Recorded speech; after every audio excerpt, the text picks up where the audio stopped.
As you can see, Jason has brought his Gatorade fruit punch. Listen up, Trekyeah. This is our newest trek-in until the next one. It is the end of August, which marks the end of an era. Welcome to the trek-in. Yeah. We're back together. We live in Hoi An now. This is our beautiful home for 1 month. Right, well, our home's right there. Yeah. But this is our garden. This is our beautiful patio Actually, garden. it is our garden. There's some hot peppers back here. Will you pick one of those chilies for the camera show? Dude, what are the odds? I'll That eat you one eat right one- now. eat one on the show. Absolutely zero. I'll put it into my Gatorade. No, that's not fair. I mean, eat Eat a it. chili on the show? Yeah, on the show. Or we'll What do you it mean, towards put the it end. into your Gatorade? It's a way to try to not. It's deflecting. Oh. Okay, very nice. I'll eat one at the final note because I don't want to sit here. What are the okay? What are the odds? You just said I'll do it. I said I will do it. Oh, No, that's they're 100%. it's really easy This for is- the show. This is for you, No, our no. parents. Now, Mike, watch till the end. Our host family here though is awesome. They are. Yeah. They came over like last weekend on a Sunday night and made us some Vietnamese dinner. It was super good. We had a good time. Yeah, it was the wife and the husband who own this place. The husband was really pushing some beer on He us, was. which is great. Yeah. We had an awesome time with him. Yeah. I distinctly remember several times him grabbing my beer, shaking it to see where I was at, just not being really pleased that I still had a decent amount left. Just raring to grab me the new one as soon as I got close enough. Yeah, to he was finish. pushing some product. I think Right, he has he a was. supplier in the area. Right. Yeah, he was. But our first day here, we were driving down to Hoi An to find this house, and it's kind of hidden back in some little dirt streets, and we were looking for it. We couldn't find it. And the Airbnb, the host lady met us. She found us looking around for it. And I was on my bike, and she was like, it's that way. And I was like, where? And she has 2 little daughters. Their names? Suri? Suri. Suri and Suri and I don't know. whatever. Two cute little girls. And she just throws them on the back of my motorbike, so I'm sitting here with 2 little girls on the back, and they're just pointing, there. And I get to every intersection, I'm like, which way? And they're like, there. It's fun. It was cute. Yeah, the family who owns this are really nice, Yeah. or whatever. Yeah, they the husband is a chef at like one of the local resort hotels. Yeah. So he was the guy who cooked for us mostly and made mi wan, which is Vietnamese like noodles, soup broth mixed with. They had quail eggs and shrimp. Yeah, That's really good. That was good. He made some fried spring rolls. Ooh, those spring rolls were real good. And had some rice paper. That was not rice paper, I don't think. That's What is it? All that. Imagine rice paper, but super thick. Oh yeah, thick. Yeah, it wasn't rice paper. That was wrong. Thick. 2 C's thick.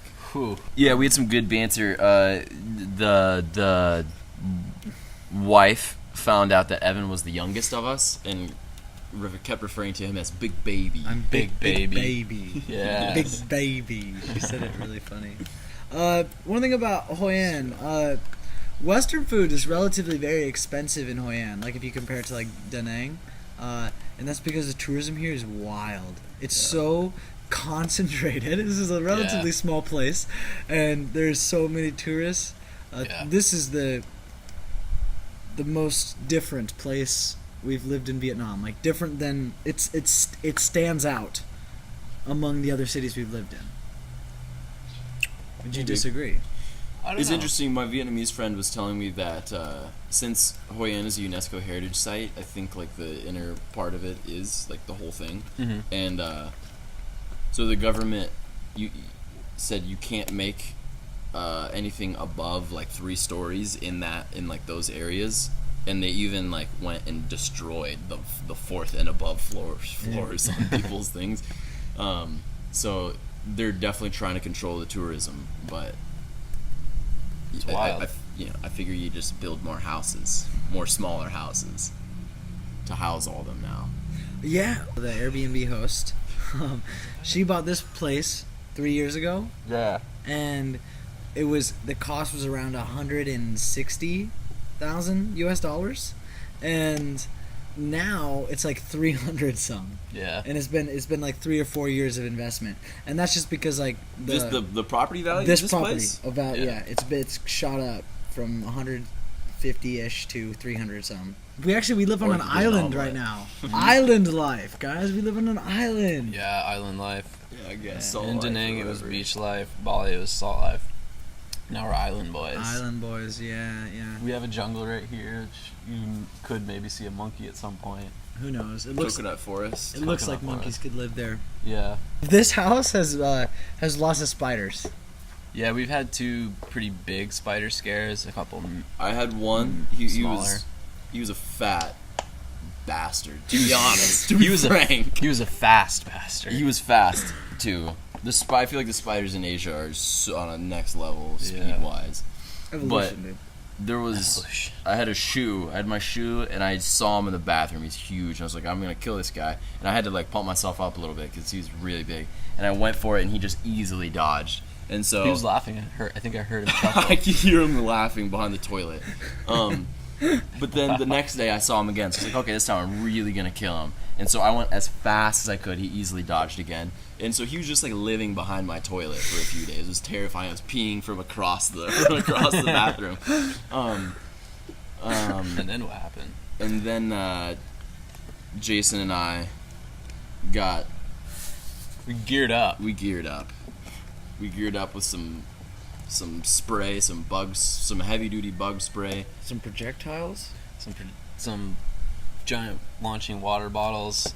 For the kill shots. A big scraper. The scraper, which was the There was kill, one more which was tool we had. the killing. Oh, we had the water to flush him out from the Oh, back yeah, of the yeah. toilet because I knew he was back Yeah. there. So we had this water jug to like spray water back there. It was an intense battle, but we got him. We killed him. He's dead. Yeah. I had to kill one in Jason's room. Yeah, there was a bad one in my room. He was under my bed. I did the same thing as Andy. I saw him and I was like, oh, I have to kill this guy. And I threw my shoe. I wasn't going to make the mistake of getting close enough to try to hit him. So I threw it. Of course. And he ran under my bed. Dodged easily. So Evan came up. Evan got the giant scraper, which is, I think, our preferred tool now. Yeah. It's just this big, long, It's like a massive It's a squeegee. Yeah. massive squeegee. Like if you drove a truck and you were at a truck stop and you needed to clean your windshield, but you still wanted to stand on the solid ground, this is what you would Yeah. do. It's this huge squeegee. So then Evan and I, mainly Evan, but I sprayed him, scared him a little bit, and then I think Evan smashed him. But I smashed him. It was terrifying. I was at risk. I was fully spread out on the ground. The spider was under the bed, so I had to reach. And so, like, he could have easily just got at me right in the face. and I wouldn't even be here. And I was on top of the bed, but I was hanging my head over, looking down. So like, that was pretty scary too. Everywhere, I would say every time we move somewhere, like, we got to figure out how the trash works. Like, I don't know, there's always something like, does it go at the corner? Does it go, like, you Just remember? right outside. Yeah, where's the trash going? Like, in the second place we lived in Hanoi. Yeah. That one we had to drive to Yeah. like, the local. Yeah, the dump local house. dump. Yeah, Yeah. So anyway, it's just different wherever you go. Yeah. A little bit. Well, And to us. To us. Maybe everyone else knows how to do it. It's the same thing, but we just don't know. So here, there's another, like, we gotta, because, I don't know, we live in, like, this neighborhood, we gotta take our trash to, like, this collection point. And all our host did was tell us, like, yep, just take it there. And so the other night, I was taking trash there, and quite a bit, because, you know, we procrastinate that stuff. Okay. Right. So I'm on my bike, and it's a challenge, you know, like, so I have this manual bike, and like trying to hold the clutch and a grab of trash, a bag of trash, and I got a bag of trash here, like, leaking, like, on the, it was gross, it was so gross, but I was like, it's worth it, I'll get rid of all, Props for doing that. I didn't even know you did that. I was like, I'll get rid of all this trash, it'll be so worth it. And so then I get to the corner, there's no trash bags there, I don't know. So I start to put the trash bags down, and this Vietnamese neighbor guy starts yelling at me, like, oh, and I was like, and he's like, oh, like 2, and like 7, and I was like, I don't know, man. and like, you know, I don't speak Vietnamese, and it's kind of funny, like, when, as that interaction was happening, I was thinking, I was like, no one can really know what it's like to be like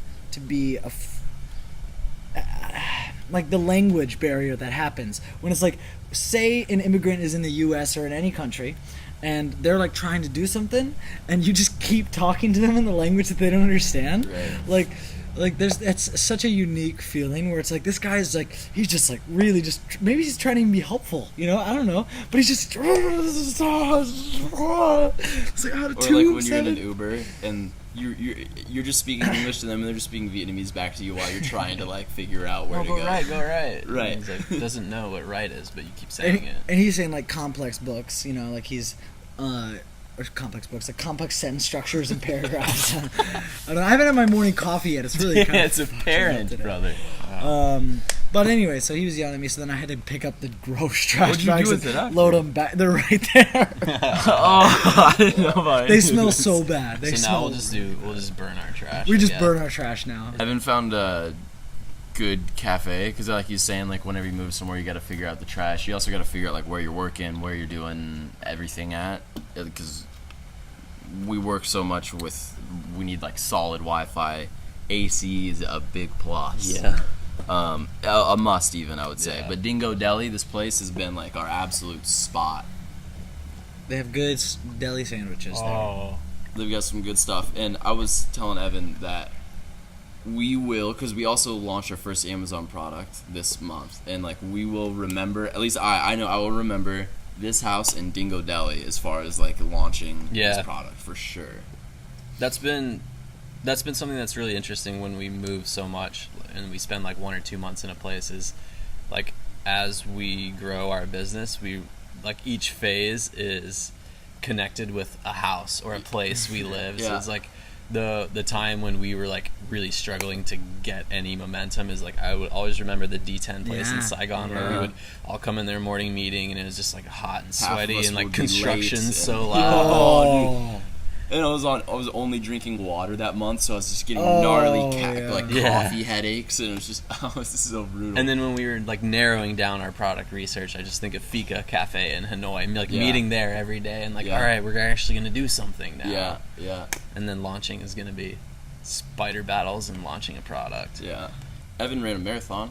I did. I haven't taken the shirt off yet. No, he hasn't. Finished. I put the shirt on. It's been 2 weeks. And he's basically walked another marathon in that shirt, and it smells like it. It's perfect. I'm just kidding. No, I ran a marathon. I kind of was like, you know, bucket lister, you know, gotta freaking. It's only ever gonna get harder with training and time commitment. It's and all about training. My age. It's all about the training. It was up in Da Nang. What was your time? My time was 4 hours and 17 minutes. So he ran for 4 hours. I don't think I've ever done anything but sleep for 4 hours straight. Oh, work. Don't remind me. It was very early in the morning because the heat here is pretty bad. Obviously, the marathon started at 4:30.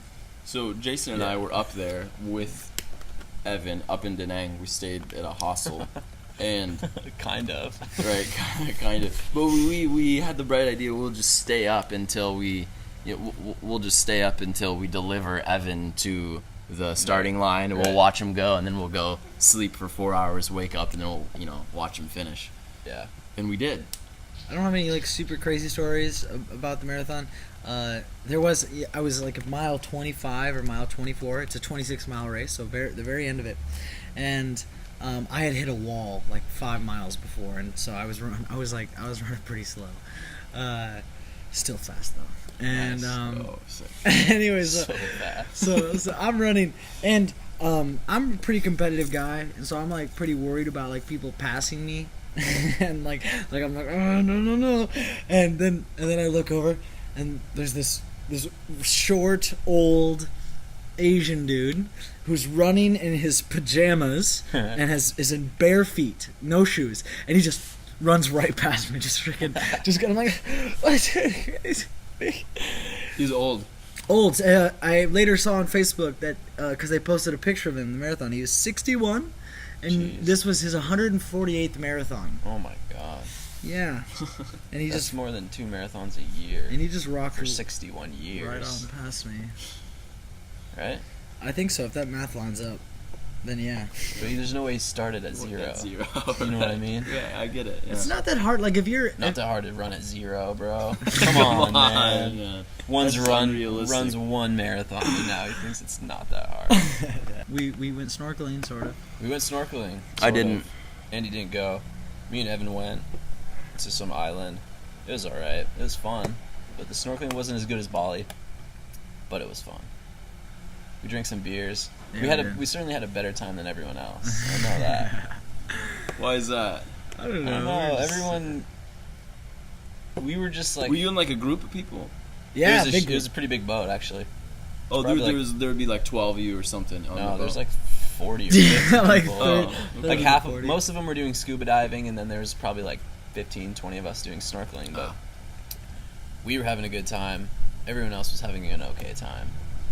Yeah. So, I don't know. What's next? Damn. You know, we met this older couple there that they'd met on Tinder. Shout out Tinder, sponsored. They're by older. I think the girl was like 45 and the dude was 55. Shout out to Tinder for hooking up a couple that we met. Dude, we're sponsored, bro. Shout out to Sprite because maybe they drink Sprite too. Oh, dude, that's so good. That's so good. Sorry. Anyway, so they had just gotten married. They met on Tinder, dude. Sponsored. Right, shout out to Tinder, hooking them up. Everyone except Evan. We were talking to them, and they were chill. The lady, she teaches film at some university in California. She also teaches English online. And what we found is, at least what I've found for sure, is over the year, the conversation around teaching online has really increased. There's like so many more people are taking advantage of that opportunity. I had a there's a bar in Hoi An, and it's just entirely Mr. Bean themed. If you know Mr. Bean, you think that's really funny. If you don't know Mr. Bean, then look him up. It's just his face, pictures of him covering all of the walls. It's a nice place. It's called Mr. Bean Bar. So when you're in Vietnam, must see. It's a must. What is the shirt? You can buy a shirt there, and it says Get beaned. no. It says something about you had a real bean night or a real I don't know. good Come night. get beaned with us. No, it wasn't. It's some sort of a Mr. Bean pun on a shirt you can purchase. Right. I'll leave Another that out. famous part about Hoi An is there's tailors everywhere. There's lots of tailors. You could, Say the thing about throwing a rock. throw a rock, you'll hit a tailor. Yeah. You can't swing a dead cat in this town without hitting a tailor. You could say it any way you want. You throw a dead cat and he lands on the ground in a fresh suit Throw a foot, in this town. This perfectly tailored suit every throw time. a football, and a small Asian tailor dude will catch it anywhere in the city. Anyway, this is. Boy, that was pretty boring, wasn't it? So welcome to the show that you've waited 23 minutes for, The Walker Show. Cue the cutscene.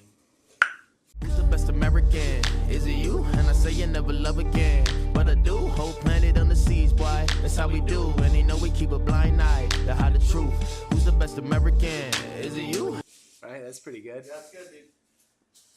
That's good. All right. And we are back. Yeah, so today I'm coming from you. So today I'm coming straight from Kansas City, Missouri. I'm down here visiting my friend Alex. Friend? Yeah. We've never defined it like that before, so this is important for us. This is a big moment captured on camera. It's a big moment, yeah. Yeah, we've been friends for like 2 years? 2 years? Uh-huh. We met, I was working down here, and this guy dropped out of college to start a media company, which back, I was just a little corporate slave back then, and I thought that was incredible, and that's definitely been a huge inspiration on me having the courage to do what we're doing, and so shouts out on record. Shouts out on record. I feel like we certainly got along when we met, and here we are, right? You're one of those friends. It's not a friend out of convenience, but it's more like a friendship. That's pretty convenient. It's like I'll dip in your life and then out of your life like once a year, maybe every 2 years. I'll hop in, say hi. We'll hang out, right? Yeah, I mean it is hard. That's something that. So the reason I'm down here is kind of relates to that. Like I've been home now for 3 months, and you know, at the same time I'm home, I'm also trying to work ridiculous hours and still be there for everyone, and it's hard. It's very tough to try to be, you know, there for everyone. And coming down here, you know, is a chance to, like, we have this environment down here where it's similar interests. Like we're both workers, you know. Yeah, Like, we're investing our early to mid 20s in our future success. and I living with Nana and my grandpa and everything, you know, I love them, but they aren't entrepreneurs, you know. So That's kind of a touchy topic for me because Walker's been he's been in Kansas City for like 3 or 4 days, and he caught me in a really bad work habit. I haven't been doing a lot of work. yeah, well, we just moved, so there's boxes here, and I came down and helped him move. I moved. Yeah, we didn't move. I moved. Yeah, that's right. And you just hauled all my stuff in the hot summer sun. Yeah, it was fun. We actually got rained on at the end, which was hilarious. But you know, it's no problem. It's a good hard day's work of labor. I'm sitting on my butt, lying down even sometimes, working a hard day's work with my little white collar hands. And so we got Schweppes here. First, let's get the sponsor out of the way. We got Schweppes here. You know I'm a big Schweppes guy. Schweppes. Drink up. Sponsor. I've been following for the past month, 2 months. Actually, you might not know, but I'm a big Schweppes guy. I've been just absolutely consuming nothing but Schweppes. It's good. Get some. Would you say that's your vice? Yeah, Schweppes is my vice. Schweppes and coffee. I've got both of them right here. Yeah, luckily my melatonin broke, but I've been on this weird fueling my heavy workload with coffee to get me up, Schweppes to fuel me throughout the day, so I'm not getting all that sugar. Although sometimes I'll go buy some candy, and then it's like Schweppes and sugar is like a Coca-Cola in your stomach. So coffee to get up, Schweppes through the day, and then melatonin, which is a chemical that your brain produces to signal that it's time to sleep. Been using that to go to bed. Not the most healthy cycle, but it's not terrible. It's a lot of chemicals. Yeah. It's fine. I think something I touched on earlier is about, you know, trying to work all the time, trying to be everything for everyone, trying to be like I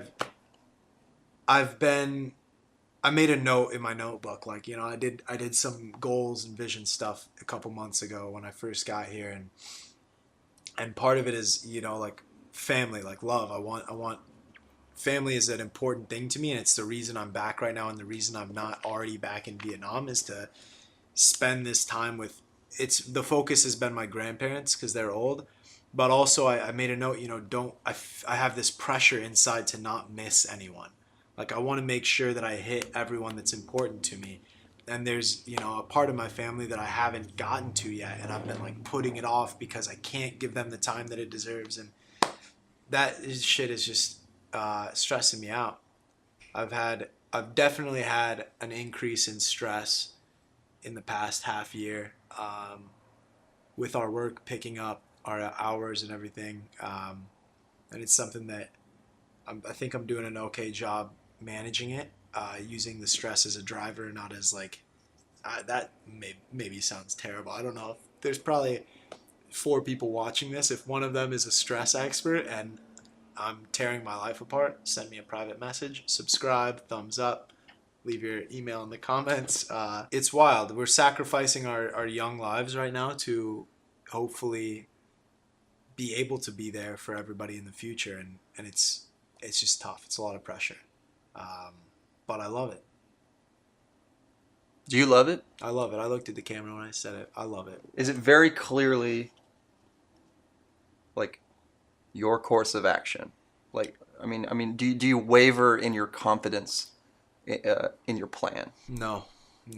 I waver a little bit of like, we've got like clauses in our business that, if somebody gets sick in our family or somebody dies, go take as much time as you need, like go be with them. We're all best friends. So it's like, we understand, like, take your time. We'll check in on you. And, at a certain time, you got to come, like, you got to just put in a little bit of work. You got to come back, because we can't, you got to check on those people, like if you're away for 3 months and it's like, dude, come on. Like you need to get back to the routine to be okay. So we've got that written in there, like after people die. But I've had the thought, being home, it's like, why are we waiting until after they die? And, like everybody's dying. Everybody's dying. We're all dying. And that's another thing we can talk about is, since I've been back, this is going to be a really emotional Trekyeah. I think a lot of times we just talk about the highlights, but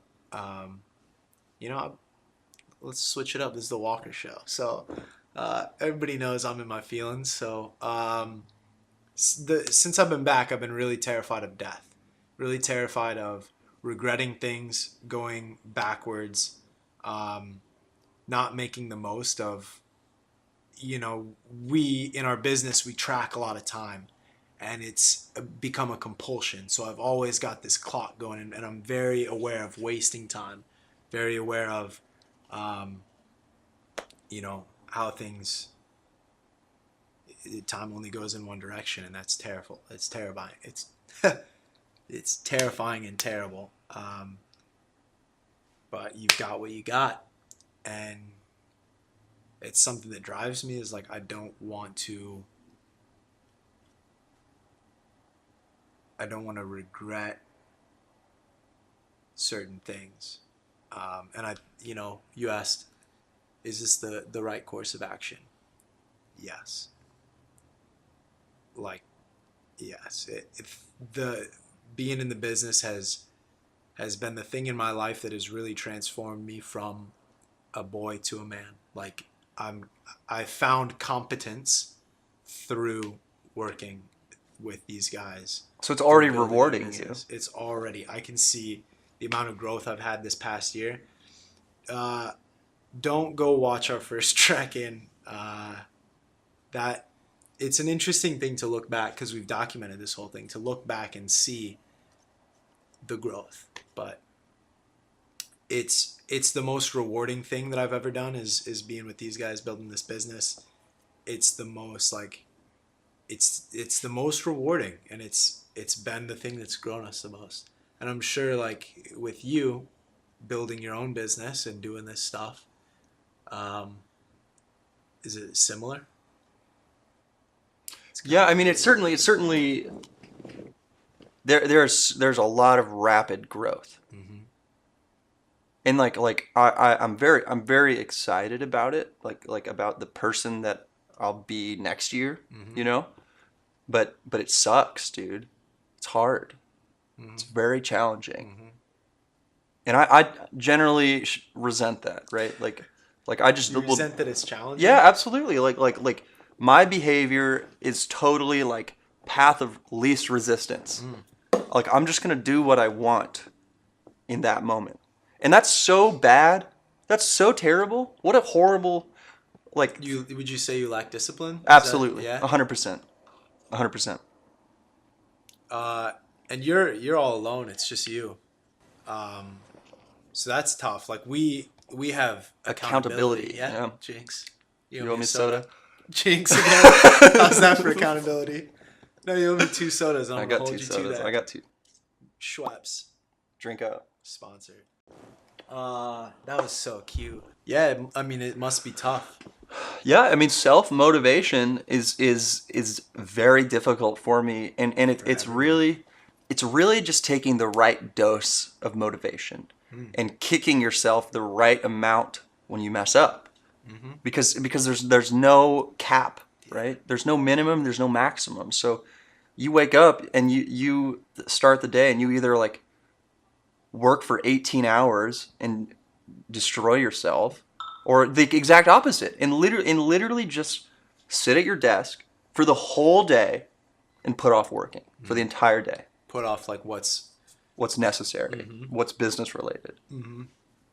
You'll find something like, okay, maybe my website needs a little work, or something like, things that you want to do that are business related. Yeah, but we struggle with that all the time. God, too. this is just those things that have to be done. Those hard conversations. I should put them off. You said something about like the right dose of Motivation, discipline, or something too. Something. What did I say? The right dose of. Did I say motivation? I feel like I said motivation. It was motivation. You said that, but there was self-motivation. There was something in there where like punishing, like holding yourself, kicking yourself, right? That's something that I think is very important. That's something that, as we've grown in this past year as a business, we've also grown individually and tons, and grown in our awareness, our self-awareness. And when I say things, it's funny, like when I say things like, God, I was a dumbass kid. Like kids are dumb. Kids know nothing. And I mean, I still am dumb and I know nothing, but I know a little bit more than I knew at 18 when I thought I knew everything. And I've had multiple times, like I'll be talking to a friend or something and I'll be like, I'll say something it sounds like I'm being hard on myself, and they're like, dude, you shouldn't be so hard on yourself. It's like, no, I take it well. Like I'm not being hard on myself. I'm being realistic and accurate in describing what, and you have to do that. You have to punish yourself the right amount and be completely open with your problems. Mm-hmm. I'm rambling. You're not. No, I'm tracking. I'm definitely tracking. Yeah.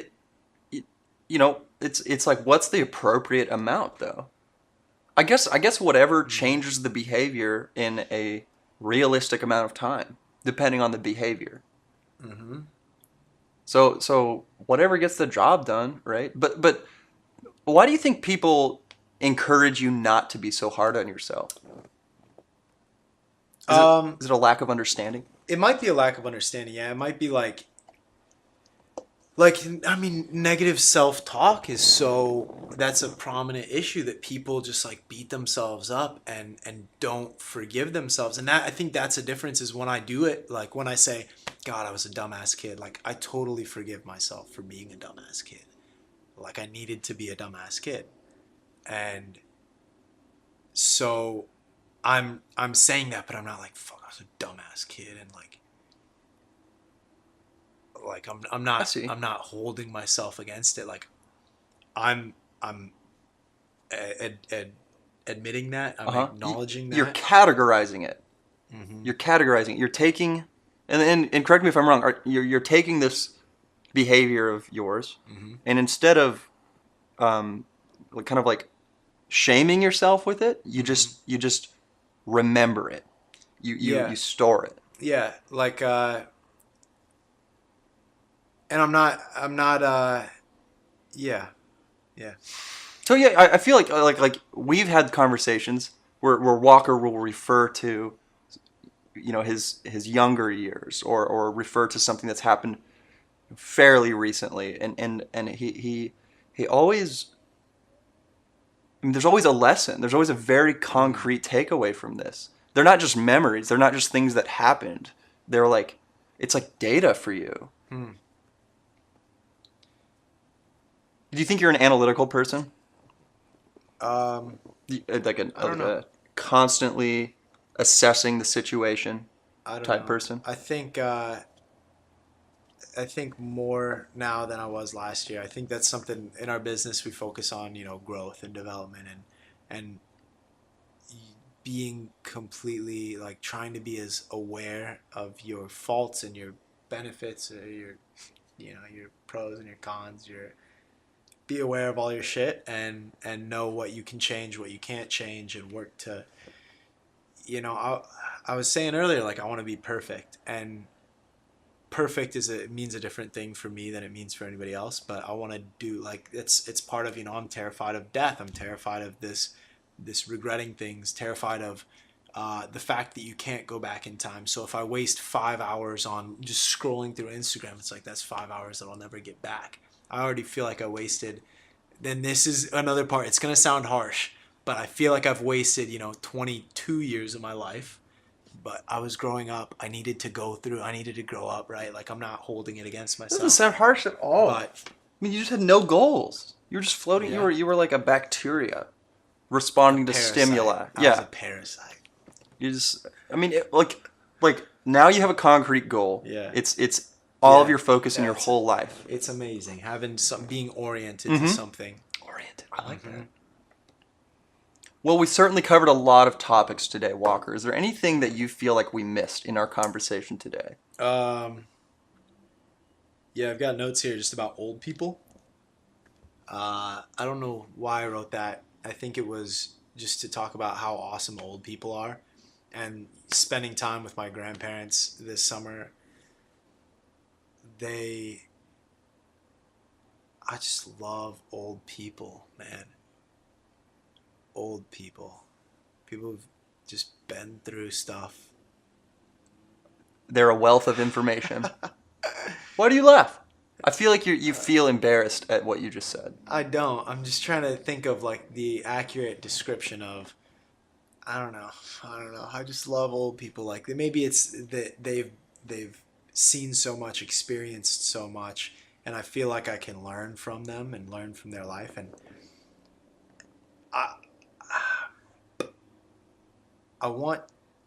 I struggle a lot with. I want to learn from everyone, and a lot of times I'm selfish, and like in a conversation, I heard this shit, and this is beautiful, and it's hard to put into practice, but it's when you speak, you are only repeating things that you already know. When you listen, you have the chance to learn something new. So even like if I'm here with you and I'm just fucking talking about, like my business, this. Like, I'm saying things that I already know, and it's helping you. Like, if it's valuable to you, that's great. But in a selfish way, if you really want to be selfish, and this is like cognitive dissonance, if you really want to be selfish, shut up and listen. Because it's so easy to get carried away and you want to talk about yourself. But if you listen, you never know what you're going to learn. You'll get. So You're saying regardless of the tendency to overshare, listening is actually the best thing you can do for yourself in a conversation. Because maybe you want to share information to give them some knowledge, and that's great. But that doesn't help you. That helps them. Yeah. And that comes back to the word selfish. You said selfish to start. It's a selfish way to approach a conversation. It's selfish to listen, and it's yeah. Even if, you think this person has nothing that they can teach me, if you listen, maybe like everybody has something they can teach you, and maybe it's an opportunity to practice like understanding people and reading people and understand how people tick in general. And there's just so much that can be gained from listening, and that's why I love old people. So full circle. Full circle, baby. Yeah, I think that's it's about all we've got for today. Join us next week. I'll be reporting live with Johnny Depp. Still pending acceptance. I sent him an invite on Venmo. That's the best networking tool ever. It's great. Send him a request for $1 and say, hey, be on my show. Well, thanks for listening, everybody. On the off chance that millions of people see this, I want Give a to plug. I want to plug my Instagram. Yeah, there we go. Just in case this goes viral. Okay. So that's going to be Alex Well, it will. _Bentzinger. ALEX_B as in boy, ENTZINGER. Give me a follow. Hashtag follow back game. Follow back game, all right. Lukewarm follow back game. Okay. Sorry about that. Anyway, thank you very much for joining us today. Yeah, thanks for doing this with me. Of course, and I'm get to excited. work. I'm excited to get to work, dude. Let's Yeah, let's kill it. yeah, sounds good. And